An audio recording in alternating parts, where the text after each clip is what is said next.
We're living through a seismic shift in our political culture, exacerbated by the ramifications of the COVID-19 pandemic that has rapidly made the left versus right political spectrum obsolete. As the tectonic plates shaping our political alignment rapidly rearrange themselves, the political spectrum we've known for decades has collapsed into an abyss of irrelevance. Historically, the left versus right political spectrum categorized ideologies, conservatism and libertarianism on the right, socialism and Marxism on the left. Although imperfect and often blurred by electoral compromises, it was a reliable measure of political positions for a very long time. But not anymore. It's been replaced by a new, more durable spectrum that no longer classifies political actors based on ideology. Instead, this new, and superior, spectrum measures them based on whose interests they represent. Operating one end of this new spectrum are politicians like Prime Minister Justin Trudeau, who advocate for the elite, well-connected, wealthy, and, yes, woke. These politicians focus their policy aims on furthering the cause of those already privileged, the voters who have the time and money to focus on issues like climate change, corporate governance, and political correctness. On the opposite end, we find politicians like conservative Pierre Poilievre, who has reinvigorated his party by positioning himself as the defender of the working class, small business owners, and those left behind as the world moves on from COVID-19. Poilievre has done this by zeroing in on issues like inflation, the cost of living, and affordable housing.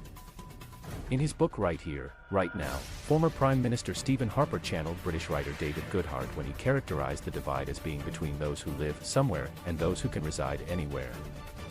As Harper explains, somewheres are locally rooted and tie their identity to largely immovable factors, like their assembly line job or hometown. Meanwhile, anywheres are mobile, globalist, and gravitate to cosmopolitan centers. These two groups embody the competing ends of the new spectrum. However, this new spectrum signifies much more than a policy priority shift. It also necessitates a change in political discourse. The days of hopelessly out of touch, left versus right verbal jousting are over.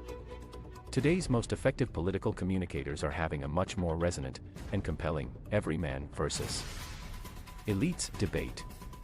This new discourse enables voters to evaluate their political decisions not based on whether they lean left or right, but instead on whether their interests align with those representing the elite or everyman end of the spectrum. Furthermore, by its very nature, the new discourse will engage more everyday people in political discussion, a welcome development. For politicians like Poilievre, who have already adapted to our evolved political culture, aligning with the everyman end of the spectrum is an astute strategy.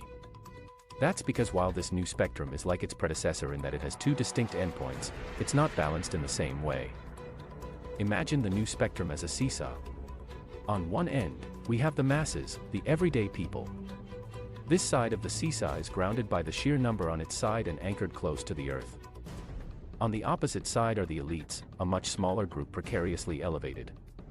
This inequality between the two sides demonstrates that our new politics is inherently populist, with the commoners asserting their weight.